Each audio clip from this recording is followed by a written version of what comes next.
Hi, everyone. I'm Claire Liu, and I'm the CEO of Know Your Team software that helps you become a better manager with tools to help you run better one on one meetings, get feedback, and get status updates. And it is my absolute pleasure to have on the heartbeat today Jeff Kahn, who is the CEO and founder of Rise Science, this absolute incredible company that could not be more relevant today. What they do is they have a app called Rise, which essentially helps you make behavior modifications all around sleep.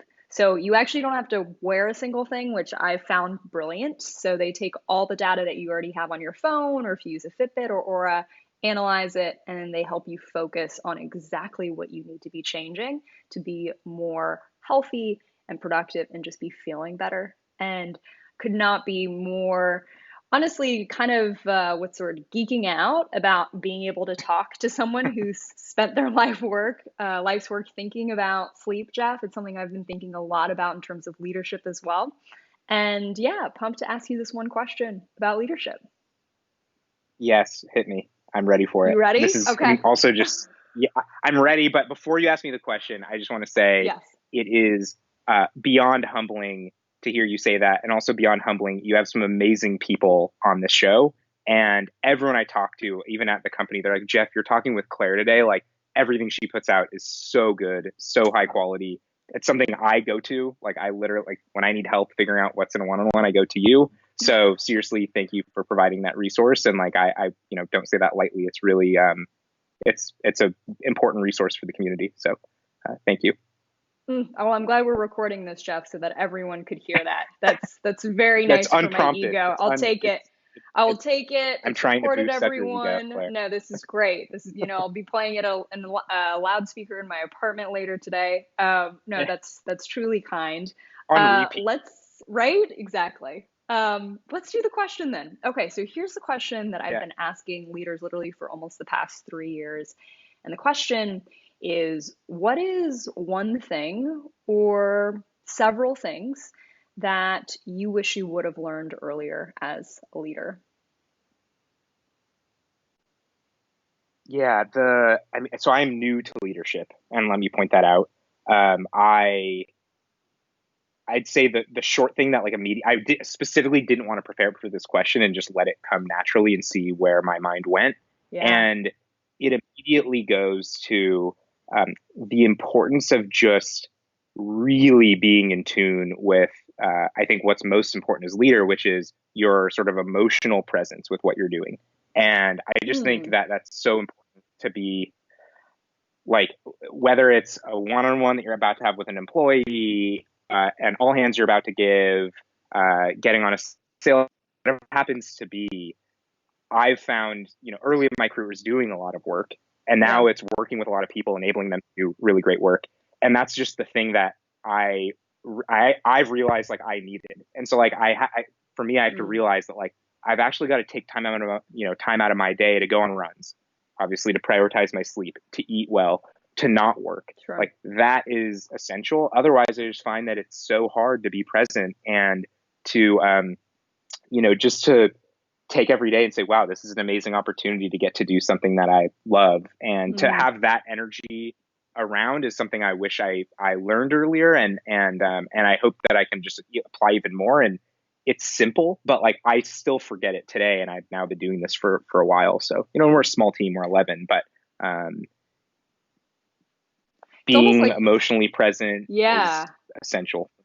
Well, I was about to say, it's almost like when actually maybe the fewer people that you have on a team, the more important it is to show up with that emotional presence. Just as perhaps the more intense something is, it can be so counterintuitive. Perhaps it's even more salient to be leaning back and taking time off. I mean, here's a funny, or not a haha funny thing, Jeff, but just like a sort of a puzzling thing I've been thinking a lot about lately around emotional presence is, why do we forget that that's important?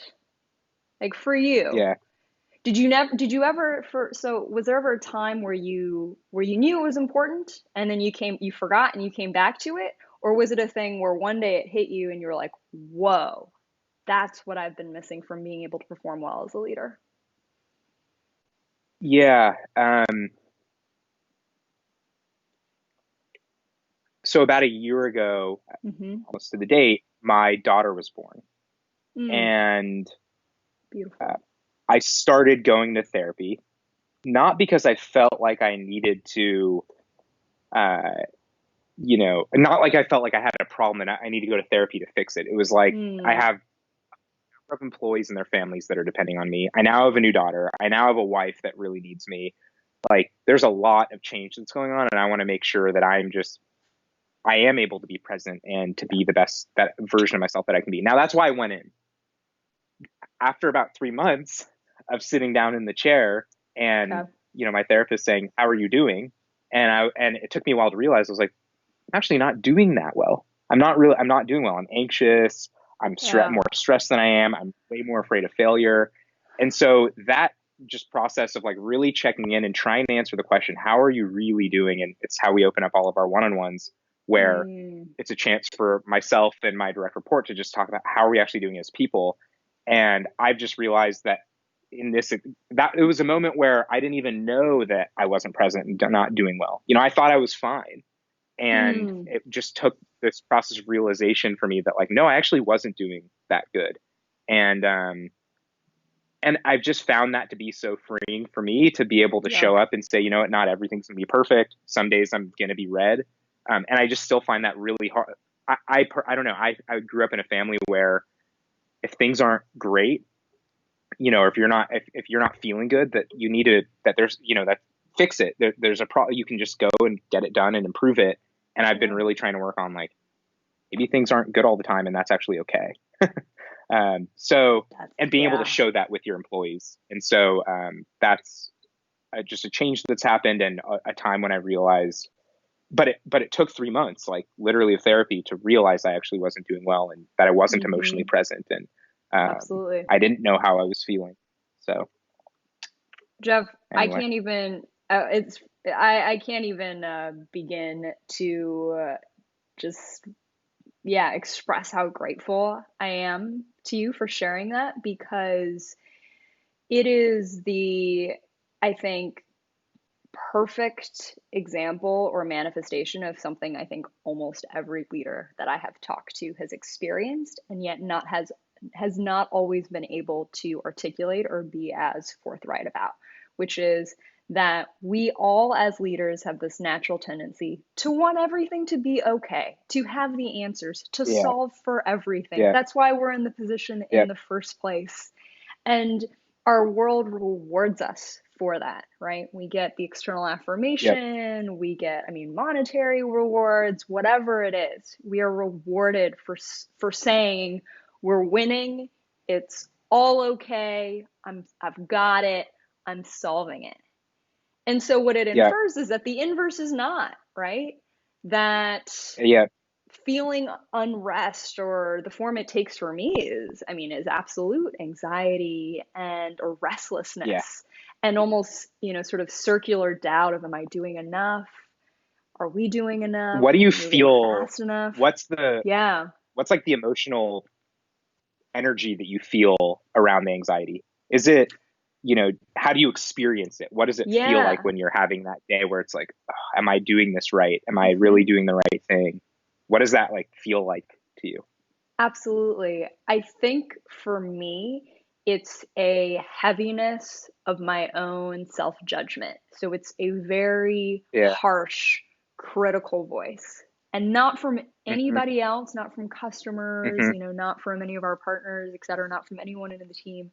It's this, other voice of Claire, who I Yeah. think I might be of poking around and just being really hard on myself. And I think that voice is maybe different for a lot of people, or that Hmm. feeling comes up for a lot of people, but I know for me, sort of my biggest demon that I always have to wrestle with when it comes to being emotionally present is understanding, ooh, I have a tendency for being very self-critical, and Hmm. more than anyone would ever be on me, or that I would ever be to anybody Hmm. else. And Yeah. yeah. Yeah. How about for yourself? Yeah, no, I would say that's it. Failure looms larger than it should. Like it feels like if something doesn't go right, that Mm, like I think heaviness is actually something that I yeah. feel like it almost feels like it's just harder to move throughout your day. Everything feels like it carries much more weight than it actually does, that it has sort of longer term um, it might have longer term implications than it actually does. And yeah, I think that I mean the self-criticalness as a leader happens for also just something that I see in myself. And um, yeah, the question of like how did we get here is an interesting one. But you know, yeah, you always need to the point that is it okay to for things not to be okay, Yeah. and how do you show up at work and do that in the right way? I mean, obviously, is it okay to just say, I'm feeling terrible today. I'm not feeling confident about the business. I don't know what's going on. You know, should you show up and say that? Or, you know, how do you think about that when you're not having maybe a day that you're just not feeling, you're not feeling Absolutely. good You're about not what you're feeling doing, which I think yourself. happens to everyone. Exactly. Hmm. No, it absolutely happens for everyone. And I think, I mean, there are definitely a few things that I've tried to internalize, and when I talk with other leaders that have worked really well for them, and one of them, Jeff, and I don't know if this is something you do, but one of them for me has been just reminding myself that everything changes. So the way I feel right now is going to change. It might be in 10 minutes, Hmm. it might be in 10 hours, it might be in 10 weeks, but it will change. So it's not this sort of Hmm. everything changes. So the business is either going to get better or it's going to get worse, but it's definitely not going to stay Right. exactly where it is, right? Like it will Right. change. Right. So there's that reminder which I think helps to understand. I think, when people, and this is more of a general statement, when people experience suffering, right? It's because they don't believe anything get could change, right? Or that they fear a Mm, state being prolonged for longer than they want it to be. And so mm, the fact that something can change is always useful for me. The other thing I think a lot about is just how much mm. is out of our actual control as a leader. We think so much that we can Yeah. influence the knobs and buttons, and we think so much that we can pull the Yeah. levers. And the reality is most of it is actually completely out of our control. Completely. Yeah. Even our own team. Yeah. No, I mean it's So, yeah. yeah, and I think if you start to that piece of like getting to be at peace with the fact of how little you control Hmm. really, and how much of maybe the only thing you control is the effort you put into something, and even then sometimes you don't feel like putting effort, Yeah, and you're not able to exactly. put in the effort that you want to put into for various reasons. So it's like that there, yeah, that point of like how much can you really control, and um, one small this has been a small trick for me that has seemed to work, Hmm. and I forget where I learned it, um, but if you're I'm sure the amount of help that you've been given from other people is tremendous, and I think all of us have been, and Yeah. I certainly feel that way. And anytime I go in, whether it's before a sales meeting or a really important, meeting with the team, or an important conversation with one of our employees, and I'm sort of feeling like, oh, I'm just not myself. There's Mm. been one thing for me that's reversed it almost like a pill every time, and Oh it's boy. I will spend about 2 to 5 minutes writing a thank you email to someone that's helped me. Like, just like, it could Love be that. just someone who did something nice for you. It could be someone who taught you something. And for some reason, that flip to gratitude, and I'm sure there's a ton of science on it, has Yeah, just like, I walk into the meeting and like, I feel like, wow, like I'm just grateful to be here. And that for me kind of opens me back up. So if that's absolutely. useful to anyone, I'd encourage the usage of that. I I am almost positive that will be useful to folks who are listening. And what I think is so beautiful about that, Jeff, is it does two things, right? So it makes all the focus of your attention no longer on you and, in my case, Yeah. me.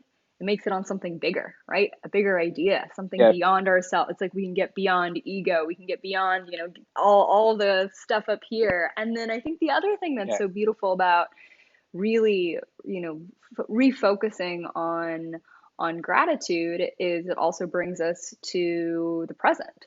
It brings us Yeah. to, like you said, I can just show up, right? You don't, there's nothing more to be done. And so I absolutely love that. I also think here's a funny thing that I think happens to a lot of leaders, including myself, Jeff, which is we are so well practiced in a lot of these sort of rhythms that Hmm. sometimes we'll encounter a situation where it's very stressful or it's really ominous or something, and it could be personal or work or whatever. And maybe we try to do the thank you email, or maybe we try to remember it's not out of our Yeah. control. And we know we're supposed to be getting to that place and feeling a certain way, and it just doesn't happen, right? Yeah. And Yeah. you're smiling, so hopefully you can relate here. And I Yeah. always find Yeah. those moments the most fascinating when you know the way you should be reacting, and it's extremely hard to sort of pull yourself out of that. And that's what I find most challenging as a leader is that you have to continually practice this stuff. Like it's not like a one and Yeah. done. And it's not like you find your one hack and then you're just good for forever. It's Yeah. like a continual wave of moments of building that muscle to rebound, I guess. Yes. Yeah. I also, we do a lot of work with professional sports teams. And one of the things we Mm-hmm. hear a lot is next play speed. So how quickly, if something doesn't go right, Mm. you're a play on the back. I think it's the Duke's basketball coach that's famous for this, but you have a play, you set it up, it's supposed to go Yep. well, it doesn't. How quickly can you just get back on the court, get on to the next thing, and start playing again, and not let the one bad play get to you? Yep. And so that's another thing that I have to constantly remind myself too is I just love next play that. speed. And Absolutely. yeah, Absolutely. I well, I one thing that I'm curious about is we're talking right now about sort of tactics and strategies for greeting that situation in the moment, right? But what I'm really mhm, sort of wondering, Jeff, is what can we be doing as leaders to increase our capacity ahead of time, right? Before the situation happens, before we're so depleted that we don't even know that we're depleted, right? What are the things that we can be doing to really nourish ourselves? And I'm sort of setting you up here for yeah, you're that, setting me just up like because there's one thing yeah, I will tell you that has personally helped me, but I think you're the perfect person to sort of have this conversation with and ask that question too.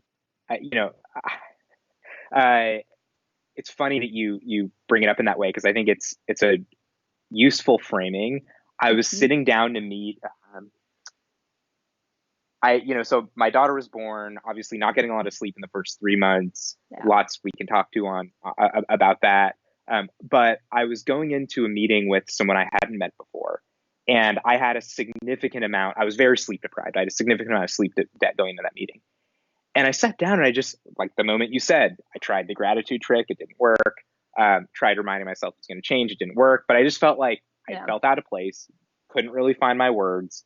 Didn't feel like I was present and able to just be really there. Yeah. And nothing worked. And as I sort of reflected on that time in that meeting, I saw how much sleep deprivation I had, and obviously I had it quantified.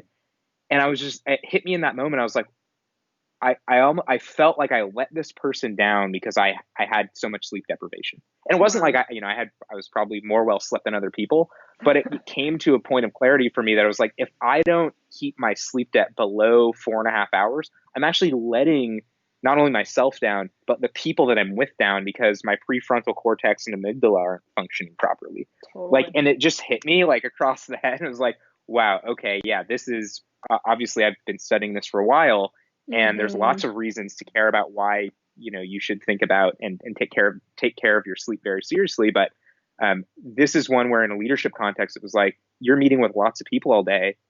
And if you care about those people, this is probably the first thing that you should be doing. Yeah. And it's something you have control over for the most part. Right. Well, So first of all, how brilliant is it that your reaction to what you felt like was a shortcoming or something you wish you would have done better is to be able to point to, oh, I didn't sleep enough. I wonder how many of us yeah, as leaders have faced a similar situation and gone, oh, it's because I didn't prepare enough, or I yeah, didn't do, I forgot to talk to this person, or it's because someone on my team failed to inform me about something, or because when, and here's what, I think has personally been such a capacity builder for being able to handle all sorts of situations is, huh, maybe it actually is sleep. yes, yeah.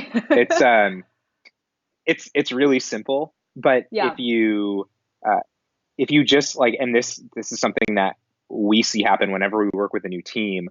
We'll have Hmm. a number of people that obviously lots of people have already heard about the science, but there's a lot of people that are skeptical because there's Yep. something fascinating in sleep science which happens, which is that the brain tricks you into believing you are less sleepy than you are. So the way this sort of works is if you get 5 hours of sleep, on the first night, you'll feel more sleepy the next day. If you do the same thing on the next night, so then you get 5 hours again, you'll feel more sleepy the next day. By that Hmm. third day, you actually won't report to feeling any more sleepy.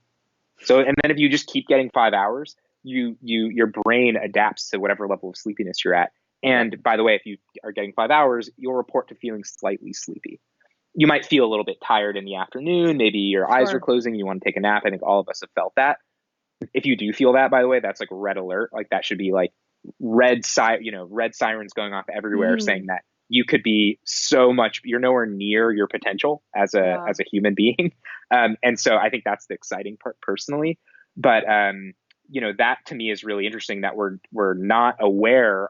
Our brain doesn't let us be aware of how sleep deprived we actually are. Yep. And we go into a sort of a fight or flight sort of mode where, and I think this is just a helpful way to think about this, which is Hmm. um, your sort of the parts of your body that need to function for sort of food, safety, and shelter aren't as sensitive to sleep loss as our executive and emotional functioning is.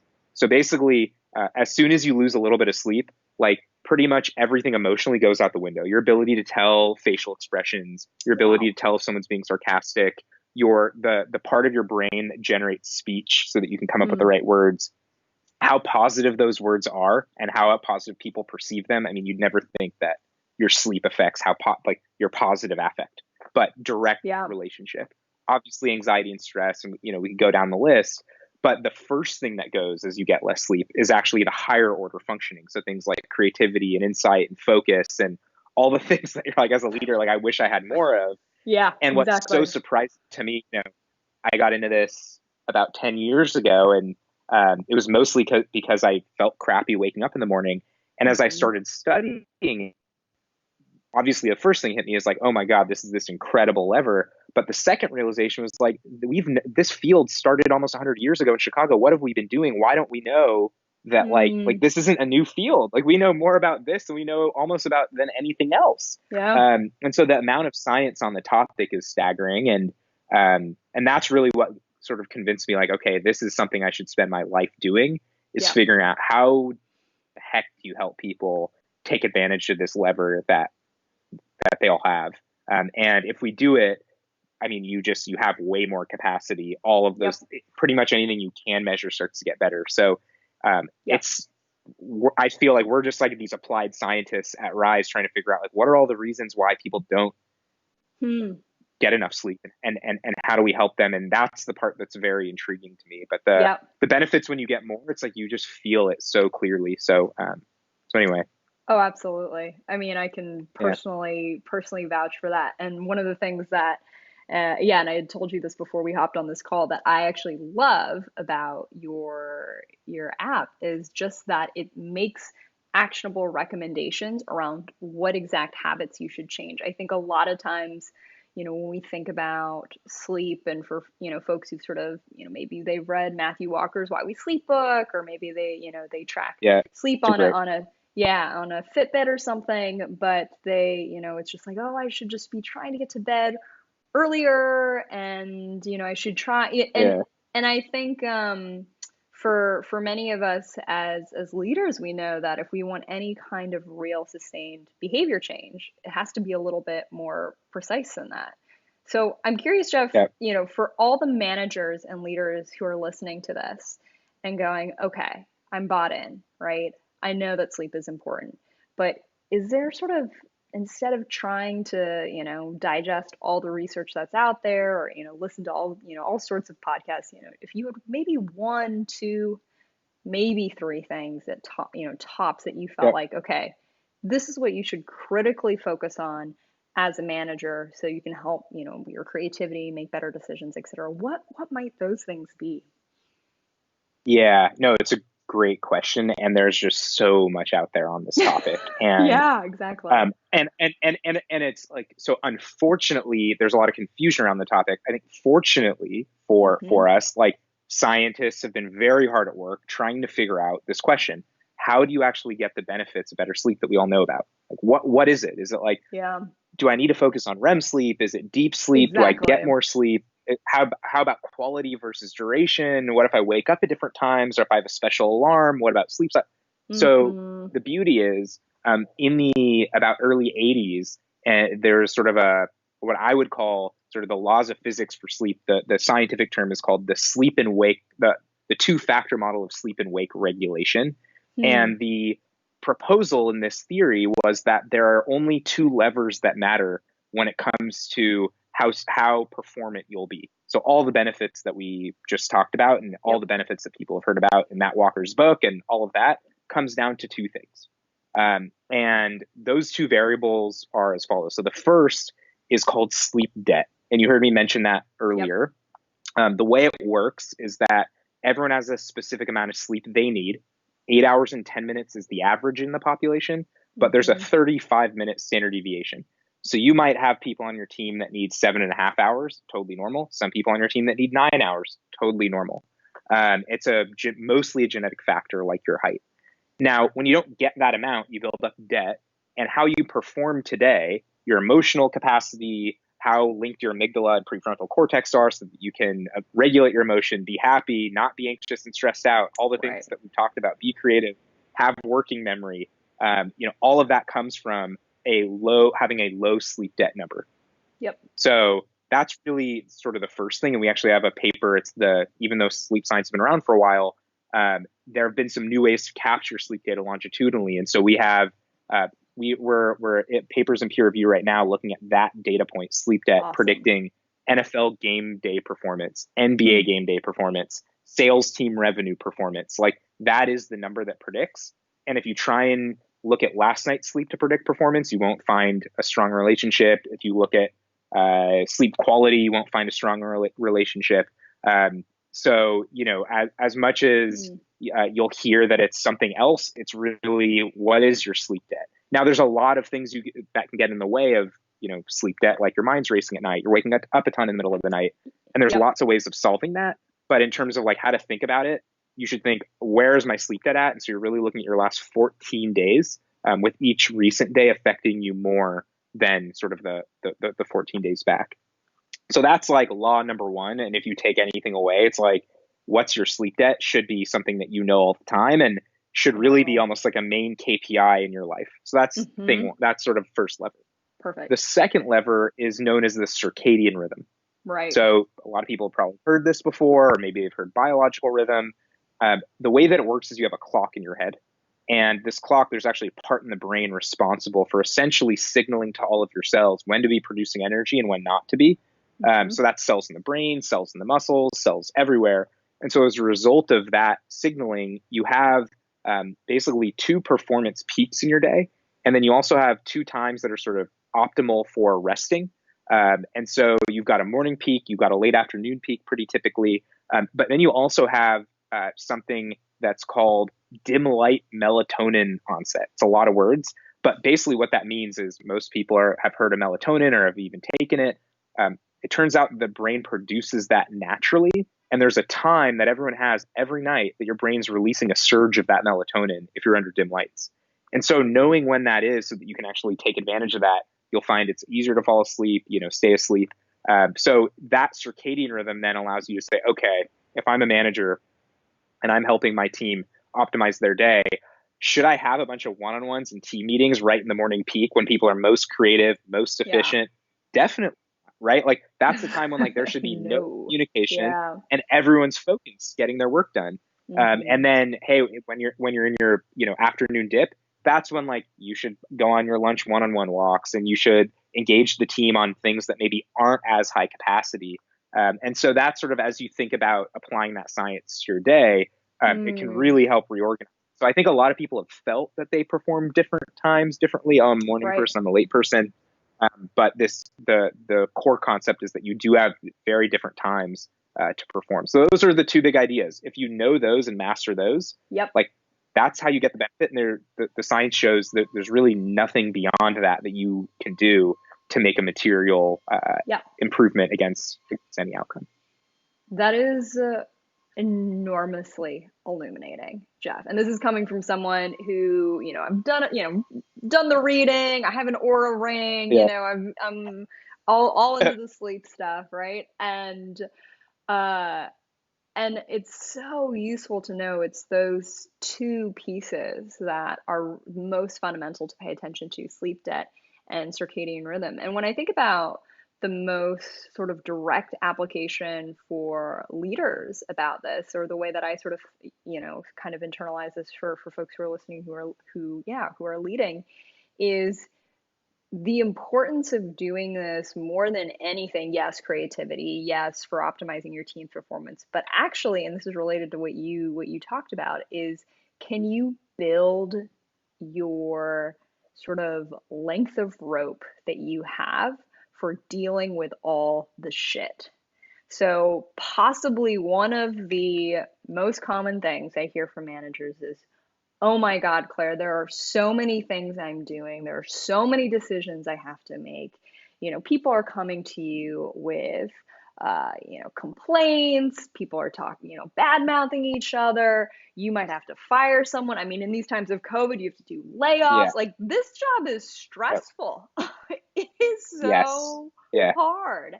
And I think, Yeah. and I'm sure, you've looked at the research around this, but in stressful situations, that sort of rope that we give ourselves to react in a way that is calm and measured and incisive becomes shorter and shorter and shorter. And so I just think about all the time as a leader, like how can I sort of extend that rope? And there is a better metaphor that exists. Yeah. It's just not coming to me, but just extending some sort of rope here, I right? like the Where I do like that way of thinking about it. it's because I mean, there we need that emotional slack, so to speak, right? totally, and it's not my field of expertise, but a researcher that does specifically this work, his name's Chris Barnes, wrote a really nice piece in the Harvard Business Review in 2016 about some of the research he had been doing. And what's so Hmm. fascinating about his work is that he specifically looks at how does sleep affect uh, sort of perceptions of leadership in the workplace. So what happens when you have a Fascinating. leader and they're getting 6 hours of sleep? What Yep. happens to the perception of that leader from their direct reports when they're getting 8 hours of sleep?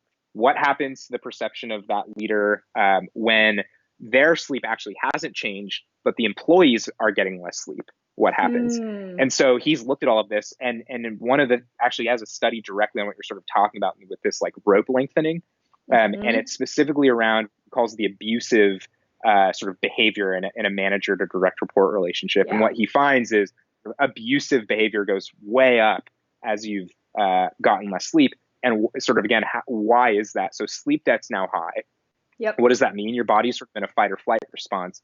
It's releasing a ton of cortisol. But on top of that, if you're to image the brain at night and actually look at what's happening, so you got and again, I'm not an expert on neuroscience here, but this is what helps me think about it. You have your amygdala, which is sort of your emotional part of the brain. And then you have your prefrontal cortex, which is sort of helping you regulate all your emotions. Like you want to Right. burst out and in anger, but your prefrontal cortex is keeping you in check, all the executive functioning. And what you see is as your sleep debt increases, the connection between your emotional part of your brain, the amygdala, and the prefrontal cortex starts Hmm. shrinking away. Like Wow. the body's like, you don't need emotion right now. Like we need to escape these pack of lions that, are Right. taking our food. You need to just mobilize all short-term resources and go. And Yeah. so that's how the body, as you get less sleep than you need, the Mm. body is reacting in that fight or flight sort of response. And obviously that's why if you, read Matt Walker's book or look at any of the science on longevity, your longevity gets cut short, your chronic disease rate goes Wow. high because of that sort of behavior. So, yeah, I mean, sleep it increases abusive behavior and manager direct report relationships.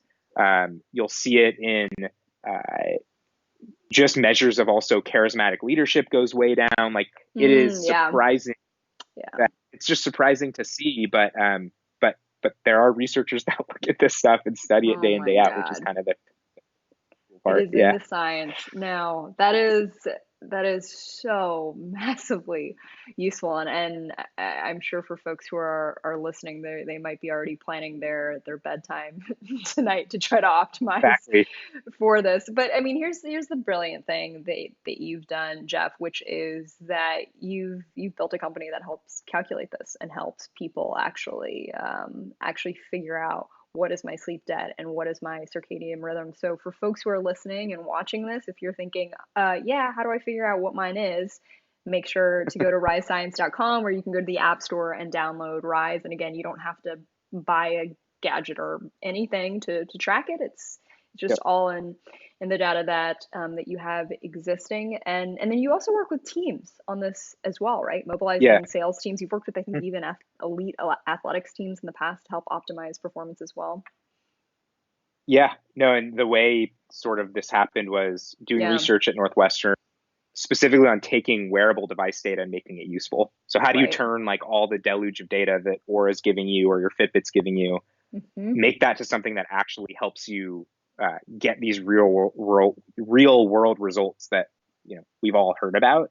And so that's really the research that myself and my co-founder were focused on, and ended up finding a place for this within Northwestern's football team.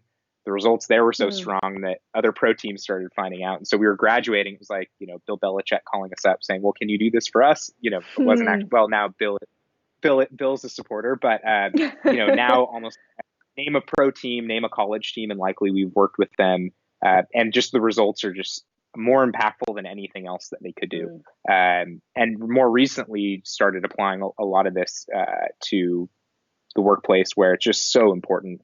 Definitely, you Yes. mentioned sales teams. We've got a lot of experience working with them and sort of measuring the return on investment of sleep in a sales context. And having a chance to work with a lot of companies too that just see this as a Yep. priority and want to help their employees with something that matters. So Incredible. Well, Jeff, I can't thank you enough for, first of all, just the work that you're doing to begin with. It's important work, and second of all, for sharing such incredible insights that yeah, that remind us to focus on really what's most important, so we can show up in our best selves. And I think, personally, just most meaningful is your sharing your own sort of struggles and vulnerability around the fact that it is okay to not always be okay. And sleep can help us with that. yeah, I'm working. It is. It can, and I'm still working on it. So I've got a long way to go. I still get that emotional, like when things aren't okay. It feels like things aren't okay, but I'm working on that actively. But yeah, I Mm, sleep. I just continually see my days that are hardest. Like, oh, yep, my sleep debt was seven right. hours, 8 hours. Yeah. I mean, it's just so simple. It's like just get it right. Like just get your sleep debt, keep it low, and life is so much better. And just can't emphasize enough how much of a difference it will make. And will it Yeah. ensure you to be your very best? No, but it's certainly the case that without keeping your sleep debt low, without planning your day along your circadian rhythms, Mm, there is no way for you to be your best. I mean, that's just sort of a right. scientific discovery. So, um, and it's just one of these things, like it's in our control and you just feel so much better, but it is hard to do. And I think relevant to all the leaders out there, if you're in a leadership position, there's a much higher chance you're also getting far less sleep. Yep. So than the average person. So it's particularly important because your work, how you show up, affects so many people, Mm, affects all those people's families, affects just the humanity around us. So please take it seriously, and it should be a responsibility that you think about your sleep debt every night. Thank you so much, Jeff. I'll be So rising to your rallying call, and I hope everyone here will too. It's no, it's important. So thank you so much for encouraging us all cool. to take that step, and yeah, appreciate everything. Thanks. Yeah, thank you.